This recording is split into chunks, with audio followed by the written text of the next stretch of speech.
What's up, X Factor Nation? We are back. We are doing an NBA pod. Guys, the NBA season has started. We could not be more excited. Don't forget to tune in because we are starting a daily NBA show. So lock it in. You get to see our faces more often, more content coming for you guys. Already a great season. Only 3 games in for some teams. Already so many cool storylines. Can't wait to cover it all. But as always, I'm joined by my X Factor crew, Troy and Caleb. How are we living, boys? Doing great. How are you, Caleb? Dude, I'm so happy the NBA is back. Happy to Yeah, get back into it. yeah. The NBA is back in full swing. We've had already a full week almost of games of just of just great basketball. We're just happy. We're all basketball guys. Just happy it is back. So let's dive into episode. What is this now? 5 of the NBA pod already. We Think are so. absolutely cranking these bad boys out. But All as of he us. already alluded to, we will have a little quick daily show for you guys every day. It'll be 15 minutes at the most, 20 minutes max, where we are just sitting here. We dive into maybe the slate of games, this, that, or the other, a topic for the day, just to give you guys something to chew on every day with the NBA. So moving on. So week 1, as we said, of the NBA season has come and gone. And so we wanted to dive into some standout players. Caleb, I'll dish this over to you. Who do you think has stood out during week 1 of the NBA season? My first one is Donovan Mitchell. First 3 games as a Cav, he's averaging over 30 points, five and a half rebounds, 7 assists. They lost their first game to a tough Raptors team, but they've been rolling. I really, really like what I've seen out of him. There were so many questions about how he was going to fit with this system. And I mean, granted, it's only 3 games, but up to this point, I really like what I've seen out of them. And if he can be the driving force of their offense and let those big guys just eat defensively, I really like what the Cavs potential. But yeah, coming off, first 3 games, averaging 33.3 points. It's really tough to do. And I really like it a lot. So that's my first guy. Fred, what about you? And I'm gonna go to the red hot Utah Jazz. I'm gonna go with Laurie Marketing, the swingman from Arizona.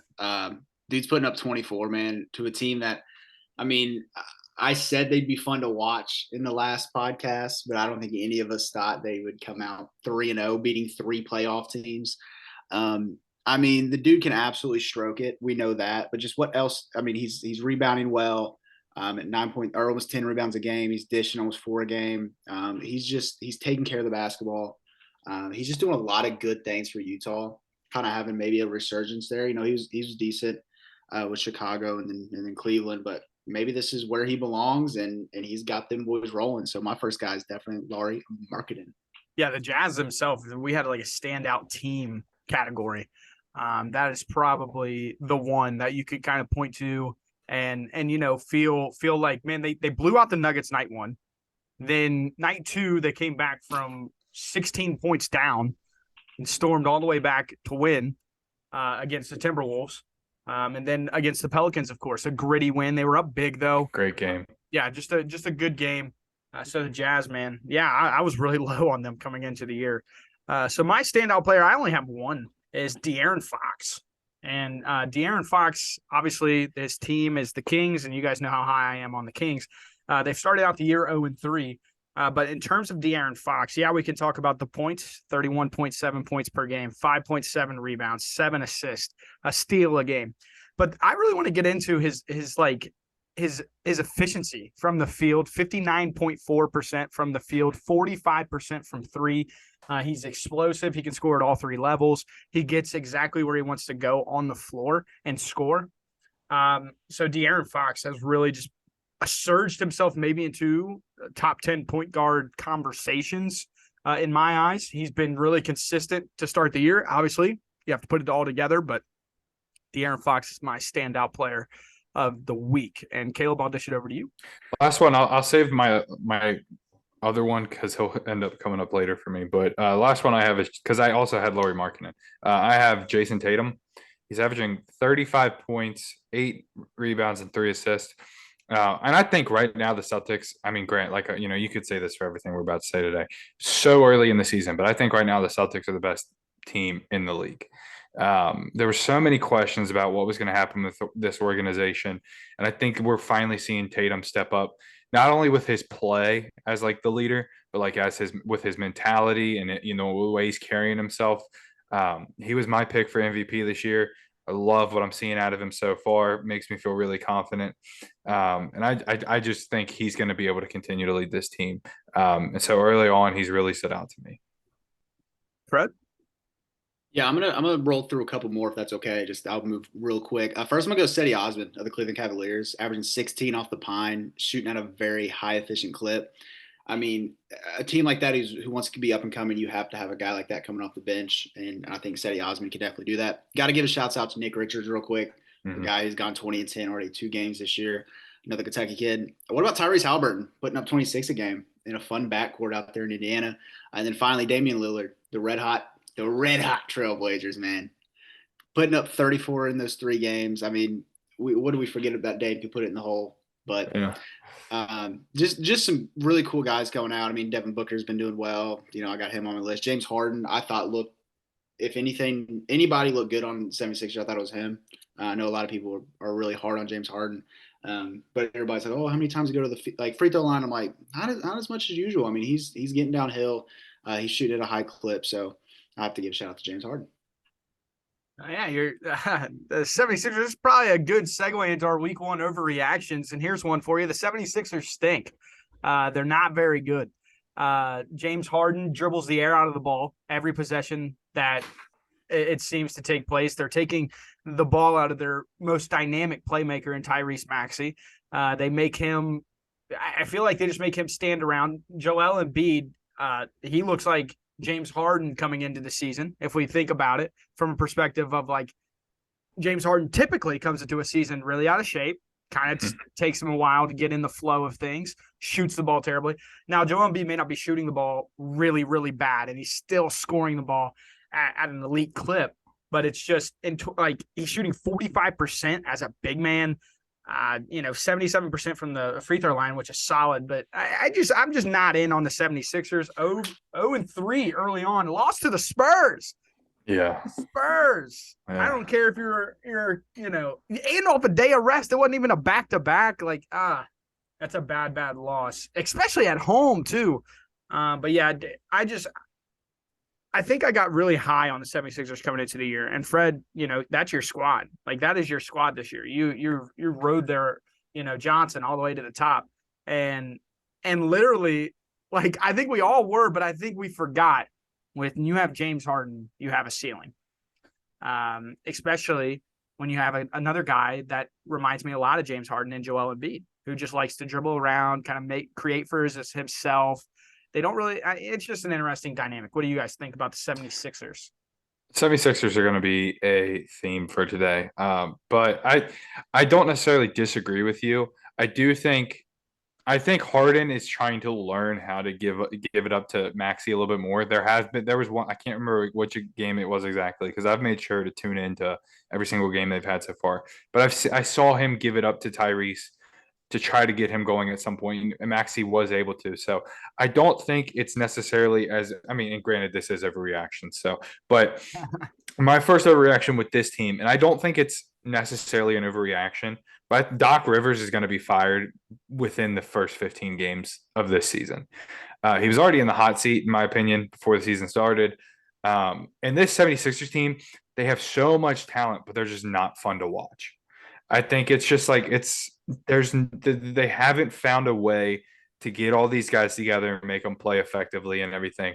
And I just don't think Doc's the guy for it. I think you need to either bring in – they have Dave Yeager and Sam Cassell on their bench as a coach they could bring up, or call Mike D'Antoni, a guy that knows how to coach James Harden and try to figure things out with Embiid and Maxey. I don't think Tobias Harris is a great fit with all these guys. He just kind of seems to stick out like a sore thumb. But I just think if they continue to have a bad start to the season, somebody's going to have to take the blame, and it's definitely going to be Doc Rivers. So I for an overreaction, I'll say the first 15 games, but I do definitely think there's a strong possibility he's gone nonetheless. Fred, do you want to defend them, or do you have an overreaction of your own? I think the 76ers will be fine. I mean, it's first 3 games. I know it's an overreaction. I mean, Joel Embiid's still putting up good numbers. I think they just haven't put together a win, and I think that'll come. And like I Yeah, the said, I good went teams through are 0-3. like we act like Tyrese is still putting 20 a game. Like he's still doing his thing. I went through James's numbers, and Joel Embiid not shooting at a high clip, but he's still putting up Joel Embiid 27 a game, and it's just the other guys around him need to step up. Don't know if it's coaching, but I mean, I still think they have one of the most talented rosters in the NBA, and I think they have a lot of upside. Some of these other 0-3 teams, not so much. So I'm gonna go. I think they'll be just fine. Do you want one of my overreactions or? Yeah. I've got one more 76ers overreaction real quick. We talk about Joel Embiid a lot. My overreaction is he's not going to make an All NBA team. He can put up the numbers. He's not shooting at a very high clip for a big man. I just think it's going to come down to like people are sick and tired of like trying you have so many people so hard on him because he's a big man. He's so dominant, but he wants to face up, which I don't think is necessarily wrong, but I think it's going to come to like voter fatigue with him. They're going to get sick and tired of, obviously I think Jokic is the better of the two. Um, and I think Gobert could probably sneak into like a third team because of his defense. So we're looking at like if Bam Adebayo can stay healthy, I definitely think like a Bam Adebayo type could make an All NBA team over Embiid just for voter fatigue because we're tired of seeing this same old with the 76ers. So that's my last 76er overreaction. Okay, Fred, give us one of yours. I don't believe the Lakers will make the playoffs. After seeing these first 3 games, Russell's got to go. Plain and simple. Just it doesn't work. Troy, you're a Lakers fan. Does it work? Can it work? I want to save my Laker talk for a little bit down the show here. Yeah. But I mean, you look at Russ's numbers. I mean, it's ugly, man. I mean, he's shooting less than 30% from the field. You can't do that. That's not Russ. I don't know what happened. It just doesn't work with them. The big three, whatever you want to call it. I don't see the Lakers making the playoffs with this roster. Got to make a move. That's my overreaction for the Los Angeles Lakers. Caleb, what do you think about that? I was going to write down, I was thinking of an overreaction for the Lakers I could come up with, but in my head, anything I said was like, there's a big possibility of it. You know what I mean? Like, I don't like this team as constructed. I'm not as hard on Westbrook as everybody else is. I do think obviously it's been pretty ugly, but I do think like in the Clippers game, he was guarding Kawhi better than I think several of their guys could. So I think if you can try to talk him into coming off the bench and just being a defender and try to get his confidence back up, like come off the bench and go at second units and score, have a better likelihood of scoring over second units than first units. But yeah, there's just nothing I could write down that I think is a overreaction for the Lakers because it can get really ugly really quick. I feel like they just need to use him as trade piece. They got to go get some shooters, man. Like, aren't they shooting like less than 30% as a team from three? They're shooting like 21%. Yeah, it's 21.2%. Mm-hmm. Yeah. So I mean, go get some shooters, and I think they'd be fine. But just right now, what I've seen from them. Meh. Hey, Los Angeles, I'll be ready in a month if you need me. I'll get on a diet plan and we'll be good to go. I just ate apples and bananas, guys. I'm ready to rumble. But I think a couple of my overreactions, the Mavs are winning the West. That's just a bold prediction of mine. Really? What Christian Wood has brought to that team off the bench, and whenever Luka and Christian Wood as a dynamic duo are on the floor together, that offense, like they're not lacking anything. They have their dynamic playmaker in Luka Doncic. They have absolute floor spacers all across the floor, and Tim Hardaway Jr., Reggie Bullock, Dorian Finney-Smith. They got Christian Wood as the big man who can stretch the floor, and he can catch lobs. He can also create for himself. It's just, where is their weakness? I don't see it. Now, granted, we are early. They should be 3-0, but they had a little collapse in the Phoenix game. I think that game meant way more to Phoenix than it did for Dallas. That sort of emotional comeback that they lacked in the playoffs, it just meant a lot more to them in that moment, which is fine. You don't need to win games game one of the season. But the Mavericks with Christian Wood and Luka Doncic, I was higher than the consensus of us all three coming into the year. I just don't see, if they stay healthy, how you stop their offense. I just think that they can score at an unbelievable clip when Luka Doncic is locked in. Best of luck. Another team that kind of surprised me was the Portland Trailblazers, who Fred's already kind of alluded to. They may be able to surprise us all. Not a single one of us had them in the play-in. We all had them outside of the play-in.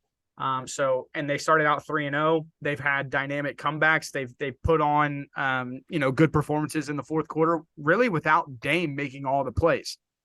Obviously, he's a huge part of their offense, but late in games, teams are taking him away, and they're still able to make those plays.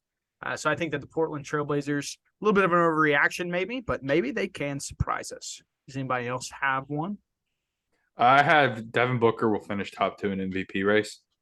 I love what I've seen out of him. And this is, it's like what I was saying about the Celtics earlier. It's a team with a lot of controversy going into this offseason or coming out of this offseason. A lot of people really low on them.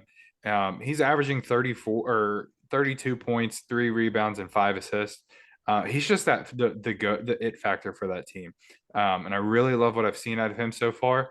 I want to have him as a lock for all NBA first team, but I can't do that yet just because there's so many good guards in this league. That would be tough. But as an overreaction, I think he could finish top 2 in the MVP race just because of this narrative and the numbers. So, Fred, you got anything to add? I think the T-Wolves lineup's going to work, man. A lot of question marks going into the season. I know it's early, but I think it's going to end up working. I mean, Gobert's been incredible the first 3 games. I mean, his numbers are bonkers. I mean, dude's putting up, I got it written down here. Give me a minute. 16 points a game. Got a rebound total of 18 a game. It's Rudy Gobert's bread and butter. I mean, 16 and 18. I mean, that's incredible. And like what I've seen from them has looked great. Anthony Edwards looks incredible, of course, in the offensive end. If D'Lo can figure some things out, I think that team can be really good. So I'm really excited to continue to watch the Minnesota Timberwolves basketball. And also, you go down to what the Pelicans have done. I hope Zion's injury that hopefully it's not keeps him out for too long because they are a lot of fun to watch as well. I think just another sneaky team that can make some noise, but I think the T-Wolves lineup might work, man. I think looks like Cat's kind of. The Timberwolves couldn't ask for a better start to their season. They're 0-1 against teams not named the Thunder. They played the Thunder twice. They then respond with playing the Spurs 3 out of their next 4 games.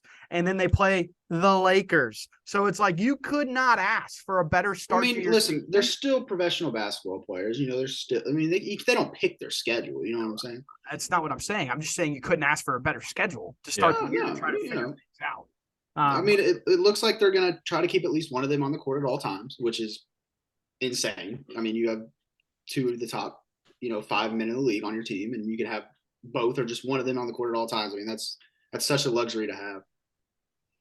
All right, so kind of what you guys were already alluding to, a team that you have already lost confidence in.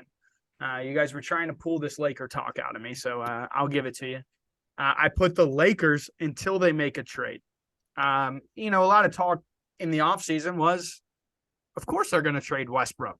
How in the world couldn't they? How could they make this thing work?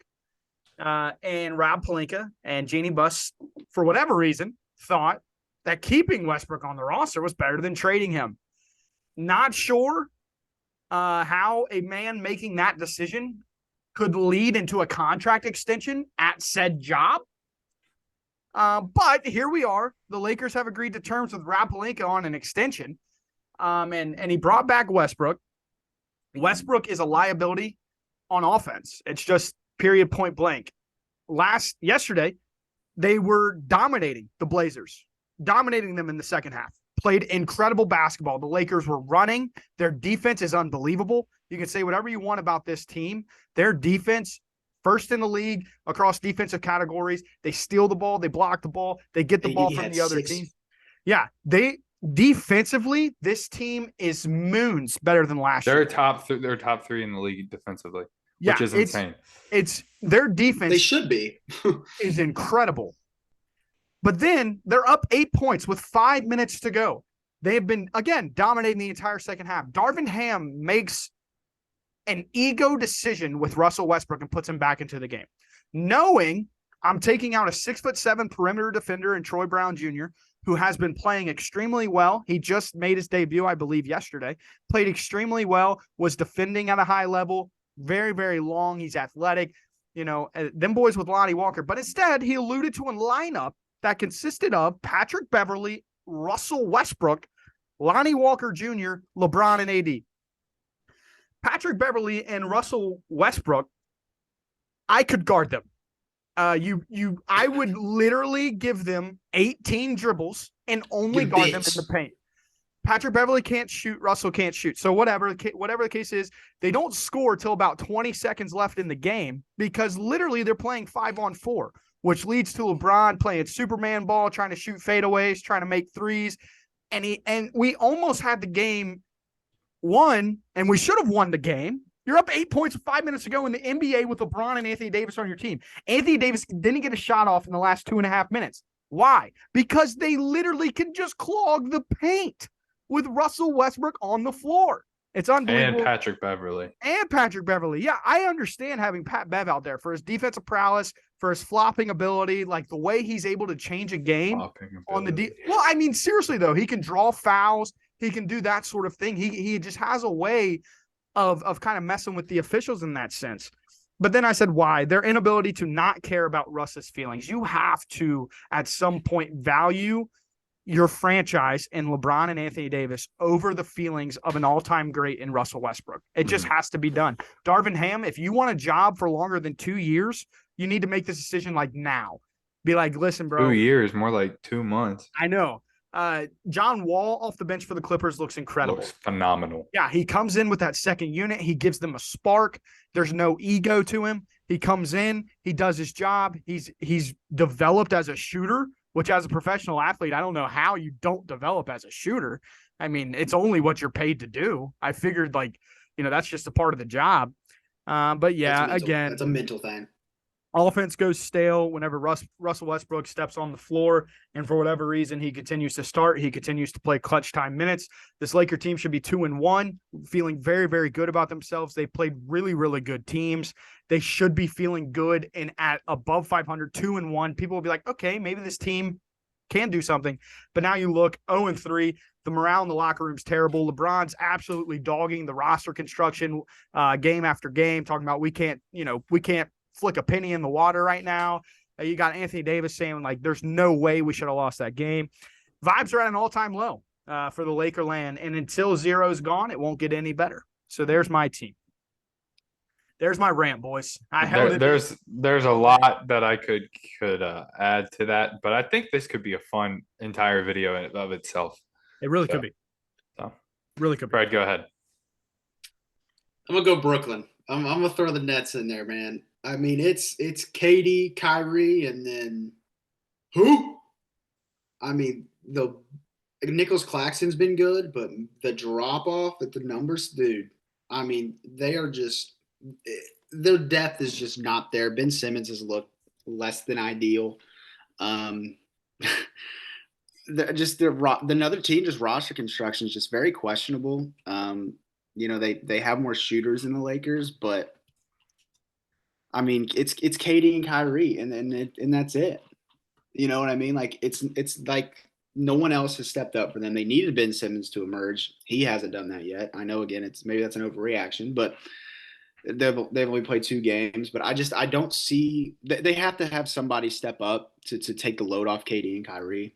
And we know how Kyrie is. We don't know when he'll leave and come back. So I think Brooklyn's in a lot of trouble. And unless Ben Simmons, I think he's the catalyst, and I need to see more out of him. And if he can get on track and get some of the other guys involved, I mean, it could work. But I mean, you break down the numbers, it's ugly right now for Brooklyn. Again, it's only 2 games, but that's what we're going off of. So, Hale? So obviously, based off everything we've said so far, 76ers are the number 1 team for me. I had them coming out number 1 in the East. So far, I'm not confident in anything I've seen. They have the pieces. It's just that whole I don't even know how to explain it. It just doesn't vibe well together. One other team, and it's weird to say confidence because I did rank them 7th coming out of the East. It's the Miami Heat. 1 and 2 so far. It's like a lot of my problems with the 76ers. It's like it's the same old. Like, when is something going to change? When is something going to mesh? Up to this point, I haven't really seen it. I just want to see something different out of these 2 teams, and up to this point, we haven't. And so I'm just not really confident from as a today perspective. Hopefully, by this time next week when we have another video, they can change my mind. But as of right now, I don't like it. There we go. There's a couple overreactions. Teams we've lost confidence in, some standout players. But now, Fred, I'm going to just dish this over to you. And we could dive into a new segment that Caleb, the beautiful mind of Caleb Wilson, kind of came up with, threw it out there in our group text. So, Fred, dive into this new segment, man. Oh, dude, it's time to hit the rookie report. I am obsessed with the rookies. I've followed them from when they are high school recruits all the way through college and now into the league. So, guys, I'm going to kind of take the reins here if that's okay. I'm going to throw out a name and you all give me your knee-jerk reaction thoughts. I'm going to throw out some numbers to give you all a baseline. The first guy I'm going to throw out is Andrew Nimhard, Indiana Pacers. I took him at the top of the second. So far through 2 games, shooting just under 45%, 11 points per game, 3 assists, 2.5 rebounds, and a half a turnover a game. What do you guys think he can fit in on the Indiana team? It's hard to really give a report because you don't where we are, we don't get to see the Pacers, so it's a blackout area.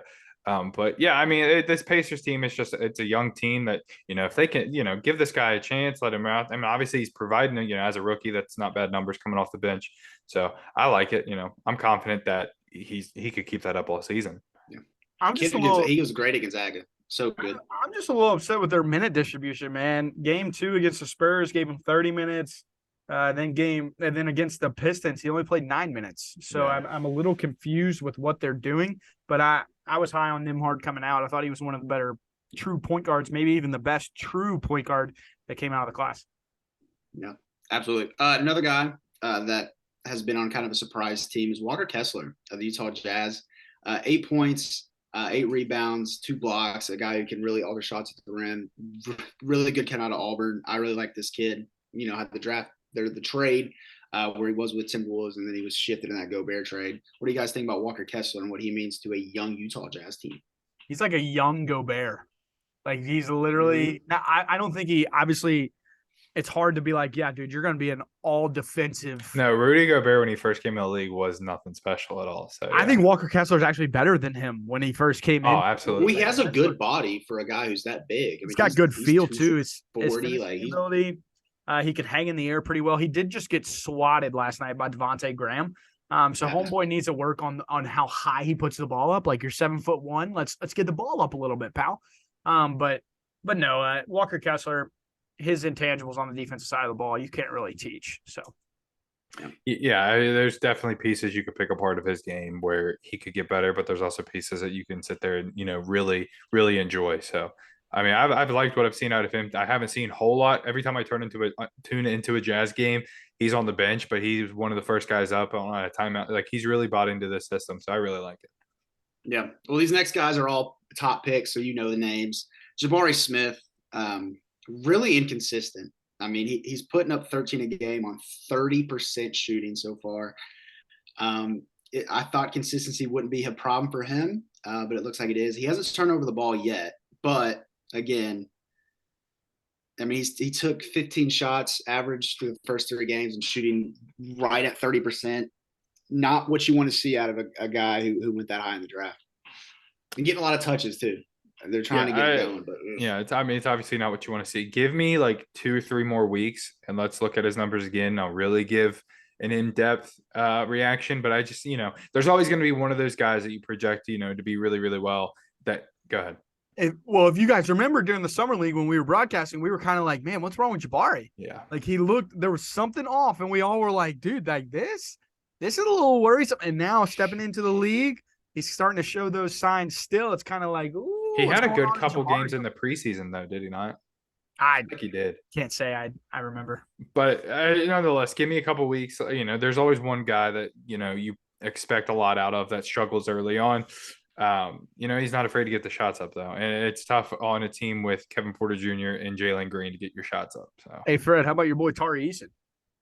Yeah, man, Tari Eason so far 8 points, 5 rebounds. He's coming off the bench in limited time. I mean, he's played well. I'd like to see him get more run. A guy he's an energy guy. I projected him to come off the bench. I mean, he did in college. He's a great 6-man for the Tigers. So I have really high hopes for that kid. Yeah, dude, they're giving Kenyon Martin Jr. 25 minutes a game. Yeah, I think those will shift to Tari before it's all said and done. That's insane. Jaden Ivey's looked decent for Detroit, putting up 17, 5, and 6. I mean, great numbers. The turnover rate's a little high, close to 4. But he's shooting 50% from the field, which is incredible for him. A guy who puts up a lot of shots as well. I think that Detroit team is a lot of fun to watch. Wasn't too high on them coming in just because I just think they're a little bit young. But what do you guys think about Jaden Ivey and how he looks next to Cade? I mean, he's able to score. He's got the ball in his hands a whole lot, and you expect the turnovers out. From a young guy like that. I really like this Pistons team. They're exciting. That first game, who were they playing? The Magic was. Yep. Yeah, that first game, dude. The energy in that building was insane. I loved it. Loved tuning in. I'm really excited for that team, and from what I've seen so far, I really enjoy what I've seen out of him as well. Yeah, we're going to learn a lot about them coming up. This time next week, they will have played the Wizards, the Hawks twice, and the Warriors. So we will really know what this guard, because you're going up against Trey Young and DeJounte, and then Stephen Clay and Jordan Poole. So and Bradley Beal. And then Brad Beal. So we're going to see a lot about this young group real soon. I got 3 more, and I'm going to go in order on how I think they perform so far. Paulo Banchero, putting up a lot of shots a game. Boys averaging 18 shots a game already. 34 minutes a game. He's shooting right around 42% from the field. 23 points a game, 9 rebounds, just over 3 turnovers a game. He's looked, as I thought, pretty dominant for a young Orlando Magic team. They put in a lot of trust in him because they're giving him all the shots. So what do y'all think about Paulo so far? As they should. What else you got to play for? Let this be the Paulo Banchero Invitational for the year. Let him figure things out. Let Jalen Suggs and Cole Anthony and those guys and Franz Wagner all play around him and kind of see what they need heading into next offseason. But yeah, dude, Paulo Banchero, I mean, that dude can do it all. Yeah, I think I said this in Summer League. He is by far the most NBA ready rookie we have. The body, the speed, the physicality, all of it. He looks really, really good. Yeah, I mean, there's not much more to add. He looks good. I mean, obviously getting a lot of shots up, but why not? I love to see it. He's the number 1 pick. Let him get out there. Let him get his run. You're not going to be very good this year. Yeah. So, dude, I love it. I got 2 more, and at the 2 spot, in my opinion, who I think's been as a top rookie, Keegan Murray. He leads rookies in minutes played. Just under 36 minutes a game. He's so consistent, man. He's shooting almost 55% from the field. He's perfect from the line, 17.5 points, 4.5 rebounds, 2 turns a game. I mean, he looks incredible. Troy, this is your guy. What do you think? Yeah, he's efficient, man. He's literally a pro's pro. Coming off the bench, too. He is what he is. It was really weird. Night 1, I tuned into their game, and they were like, Keegan Murray's out due to health and safety protocols, and he literally sat behind the bench. I was like, what are we doing? Like, this doesn't make any sense. But that's beside the point. Keegan Murray, man, he just is a dude. Like, he's just always going to be so consistent. He may not be a Paulo Banchero in terms of all NBA potential, but in terms of just being – he's a guy you'll need. Like a heartbeat of a team, this guy has it all. I love Keegan Murray. Just love him to death. Yeah, I don't have much to add. We're all high on him, and up to this point, he's shown it. So he is so good. He's so good. So we go from Troy. Oh yeah, he's going to do a lot for that Sacramento team, and he's so consistent too. So we go from Troy's guy to my opinion, the best rookie so far, to Caleb's guy, Benedict Mathurin, the guard out of Arizona. He's only logged 28.8 minutes a game, but man, so consistent. 52% from the field, 24 a game, 6 rebounds, less than 2 turns. I mean, the kid looks incredible so far. Caleb, I gotta pass this to you because this is your guy. So like I said in the summer, I was like, this guy is so good. He wastes no movement. He knows what he wants to do, and he goes out there and does it. Would love to see his assists go up higher, but I mean, coming off the bench, putting up 24 points on shooting very, very, very efficient. I do think the efficiency will come down as far as, shooting, but only 1.7 turnovers a game. And, you look at 1.7 turnovers compared to 2 assists, that's not good. But if you look at 1.7 turnovers as a rookie and you're scoring 24 points a game, the ball's in your hand a whole lot. So he's not turning the ball over at a high clip. I love what I've seen out of him. He's just so good, so quick, so tough. Would love to see him get the starting spot in Indiana. It's crazy to think that he's coming off the bench being able to do this. But if they can make it work there in Indiana and it's fun to watch, I'm not going to complain. So I mean, Okay. he's just so wired to score, man. And he's a bulldog. I mean, I think he's going to be incredible in this league. This would be the best thing to ever happen to Benedict Mathurin if the Lakers called and was like, give us Buddy Hield, Chris Duarte, and Miles Turner. We'll give you 2 first-round picks. And Benedict Mathurin could put on an absolute show. I mean, you're looking at his numbers based on, I mean, you guys have already given it to him, but in 28 minutes in his first year in the NBA, he is averaging almost 25 points a game. Off the bench. That's leading all rookies. That's leading all rookies. And it's not even like he's, obviously he's taking a lot of shots, but it's not like he's taking an absurd amount, and he's not even missing at a high clip. He's hitting shooting over half his shots, bro. Yeah, over 50%. Like this dude, I wasn't as high on him as you guys. I still thought he was going to be solid. An A. He was a top 7 prospect, I believe, on my big board. But in terms of like what we're seeing now, I don't think we ever saw this version of him at Arizona. I think that he has. Dude, he tore it up at Arizona, man. I know he did, but we didn't see like this level, like this guy, because this guy's a dude. But yeah, dude, the Lakers need to be banging down the door. Get Chris Duarte. That's a guy I was really high on last year. But yeah, dude, Benedict Mathurin, get him in the starting lineup, Indy. Like, what are we doing? What are we doing? So I mean, you look at this draft class, man. Guys that I highlighted, because I broke them down where I thought they've ranked 1 through 7. I mean, those top guys were. All those guys were pretty much all top picks. Besides, Walker and Andrew weren't. But so not a lot of other rookies making noises so far. Like Jeremy Sochan hasn't looked incredible. Like Blake Wesley hasn't even logged a minute. Like so it's you. These top picks are getting their run. There's one guy I want to mention. His numbers don't stand out. But I think in the environment he's in, it's guard heavy, so it's going to be kind of hard for him to stand out. And that's Shaedon Sharp. Okay.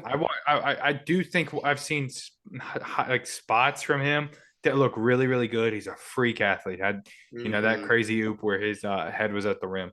5.3 points, 2.7 rebounds, 0.7 assists. I just think it's going to be hard for a guy like that, to really stand out. You've got Dame Lillard, you've got Anthony Simons. They got one other guard that comes off the bench.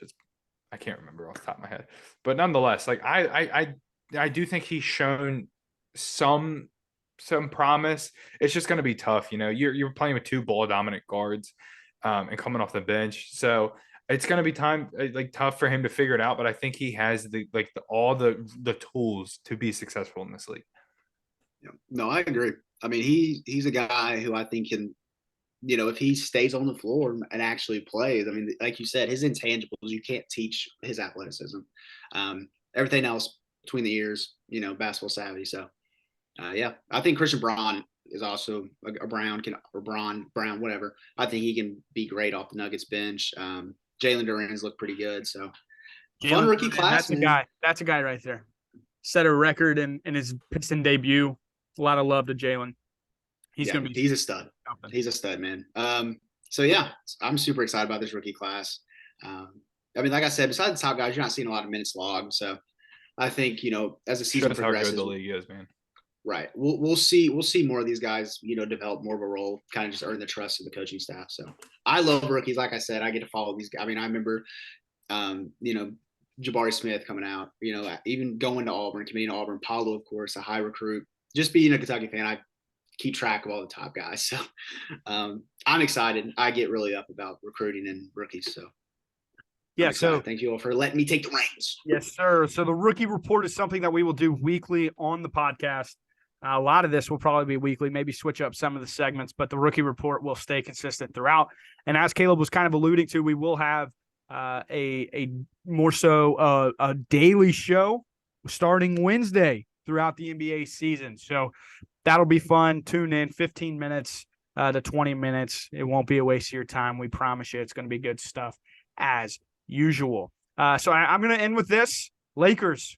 I just had an epiphany looking at that Pacers roster. Go get Chris Duarte. That makes me feel good about trading 2 first-round picks for Buddy Hield. That's your guy. He is getting no love right now. Go pick him out of the depths of Indiana, make him a star in LA. So there we have it. Jackson. That would be something. Top of the league. There we have it. I appreciate you guys as always. Fred, get us out of here. Hey, guys, a lot of fun. So excited to be able to break down NBA with you all. Stay tuned, like we've said, man. Daily show incoming. Let's get after it. Stay tuned. Subscribe, comment, like it up. Troy's hype. Let's go. Caleb's also hype, just behind the mask.